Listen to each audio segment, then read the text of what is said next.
तुम्हा सर्वांचं माझ्या YouTube चॅनलमध्ये पुन्हा एकदा स्वागत आहे. तर आजच्या व्हिडिओमध्ये आपण इयत्ता 7वी ची जी घटक चाचणी क्रमांक 2 परीक्षा होणार आहे. तर त्याच्या दृष्टीनं सामाजिक शास्त्र की ज्याच्यामध्ये इतिहास आणि भूगोल हे दोन्ही विषय आहेत. हां, तर इतिहास 12 गुणांचा आणि भूगोल 8 गुणांचा असं मिळून 20 गुणांची जी घटक चाचणी क्रमांक 2 होणार आहे त्याची सराव प्रश्नपत्रिका आपण तुमच्याशी या व्हिडिओच्या माध्यमातून शेअर करतोय. घटक चाचणी क्रमांक 2 2025 मध्ये होणार आहे. तर ही प्रश्नपत्रिका पूर्णपणे तुमच्या सरावासाठी आहे. सराव प्रश्नपत्रिका म्हणून याचा उपयोग करा. तर या प्रश्नपत्रिकेमध्ये जे प्रश्न आहेत, तर हे प्रश्न आणि यासारखे पाठ्यपुस्तकातले इतर प्रश्न यांची जर का तुम्ही तयारी केली तर तुम्हाला नक्कीच त्याचा येणाऱ्या घटक चाचणीमध्ये तुम्हाला त्याचा उपयोग होईल. त्यामुळे सराव प्रश्नपत्रिका म्हणून या सगळ्या प्रश्नपत्रिका तुम्ही बघू शकता आणि यासारखे इतर प्रश्न पण तयारी चांगली करा जेणेकरून परीक्षेत तुम्हाला नक्की यश मिळेल. आता बघा प्रश्न क्रमांक 1 एका शब्दात लिहा कोणतेही दोन. तर त्याच्यामध्ये पहिला आहे बुंदेलखंडात याचे राज्य होते. कोणाचं राज्य होतं बुंदेलखंडात ते लिहायचंय.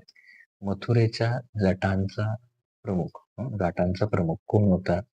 तर त्याचं नाव समोर लिहायचं. स्वराज्याच्या आरमारीतील महत्वाचा अधिकारी त्याचं नाव इथे समोर लिहायचं आहे. आता पुढे ओघ तक्ता पूर्ण करा. याच्यामध्ये लष्करी व्यवस्था त्याचे दोन भाग, एक घोडदळ आणि दुसरं कुठलं ते लिहायचं. त्याच्यानंतर त्याच्यामधले दोन प्रकार इथले जे येतील ते त्याचे दोन प्रकार, हवालदार आणि दुसरं कोण आणि घोडदळाचे दोन प्रकार. तर हा ओघ तक्ता तुम्ही काय करायचंय पूर्ण करायचंय. परत लिहिते वाघ कोणतेही दोन म्हटले पण ही सराव प्रश्नपत्रिका आहे त्यामुळे सगळेच करा करताना. संभाजी महाराजांना जंजिऱ्याची मोहीम अर्धवट सोडून माघारी का फिरावं लागलं? त्याचं काय कारण आहे? ऐतिहासिक कारण ते लिहायचं. शिवाजी महाराजांचे धार्मिक धोरण संयुष्ट होते हे कोणत्या बाबीवरून दिसून येतं? ते लिहायचं आहे. त्याच्यानंतर तिसरं आहे मराठी शाहीत दोन स्वतंत्र राज्ये का निर्माण झाली? त्याचंही कारण लिहायचं आहे. परत नागरिक शास्त्र हा विभागामध्ये योग्य शब्द लिहा. इथे सुद्धा सगळे तयारी करा कारण तुम्हाला यासारखे प्रश्न तिथे येऊ शकतात. आता बघा आपले शोषण होऊ न देण्याचा हक्क त्याला नाव काय आहे ते लिहायचं आहे. लोकहितासाठी शासनाला दिला जाणारा न्यायालयाचा आदेश तो इथे लिहायचा. भारत हे जगातील महत्वाचे राष्ट्र आहे. कशा बाबतीत महत्वाचं आहे ते लिहायचं आहे. ओके. त्याच्यानंतर म्हणजे लोकशाही राष्ट्र असं त्याचं उत्तर आहे. त्याच्यानंतर माहिती लिहा. कोणतेही दोन म्हटल्या याच्याबद्दल माहिती लिहायची. समानतेचा हक्क याच्याबद्दल तुम्हाला काय माहिती आहे ते लिहायचं. स्वातंत्र्याचा हक्क त्याच्याबद्दलची माहिती लिहायची. त्याच्यानंतर धार्मिक स्वातंत्र्याचा हक्क तो इथे लिहायचा. त्याच्यानंतर भूगोल. भूगोलामध्ये प्रश्न 3 योग्य पर्याय निवडून लिहा. तर इथे सगळे काय करायचं?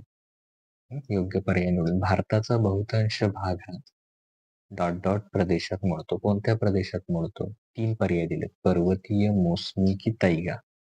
महाराष्ट्रातील जिल्ह्यात जांभी मृदा आढळते.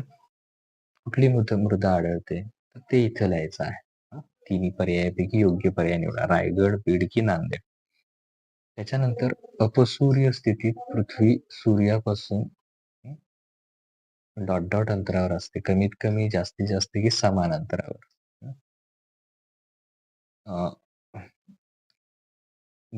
चुकीची विधाने दुरुस्त करून लिहा. याच्यात सुद्धा काय करा तर जेवढे प्रश्न आहेत तिन्हीच्या तिन्ही करा. कोणतेही दोन असं नको कारण ही सराव प्रश्नपत्रिका आहे जसं मी सांगितलं. पश्चिम युरोपीय प्रदेशातील लोक सौम्य व उबदार हवामानामुळे उत्साही नसतात. तर चूक दुरुस्त करून लिहायचं आहे. कोकण किनारपट्टीच्या प्रदेशात ज्वारीचे पीक मोठ्या प्रमाणात घेतात. वसंत संपात व शरद संपात या स्थितीत दिनमान लहान असतं. त्याच्यानंतर प्रश्नांची उत्तरं लिहायची आहेत. कुठलीही दोन म्हटलंय पण तयारी करताना काय करा तर तिन्हींचीही करा. मोसमी प्रदेशाची वैशिष्ट्य लिहा. त्याची वैशिष्ट्य लिहायची आहेत. मृदा व माती यातील फरक स्पष्ट करा. त्याच्यानंतर विषुववृत्तीय भागात ऋतूंचा प्रभाव का जाणवतो, तर ते तिथं लिहायचं. तर अशा प्रकारे सामाजिक शास्त्राचं, समाजशास्त्राचं 20 गुणांची प्रश्नपत्रिका आहे ती इथं पूर्ण होते.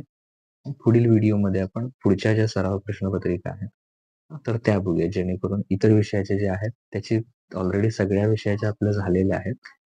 तर त्याची लिंक खाली डिस्क्रिप्शन मध्ये आहे. तिथे जाऊन तुम्ही इतर विषयांच्या तयार केलेल्या सर्व प्रश्नपत्रिका बघू शकता. Okay, thank you.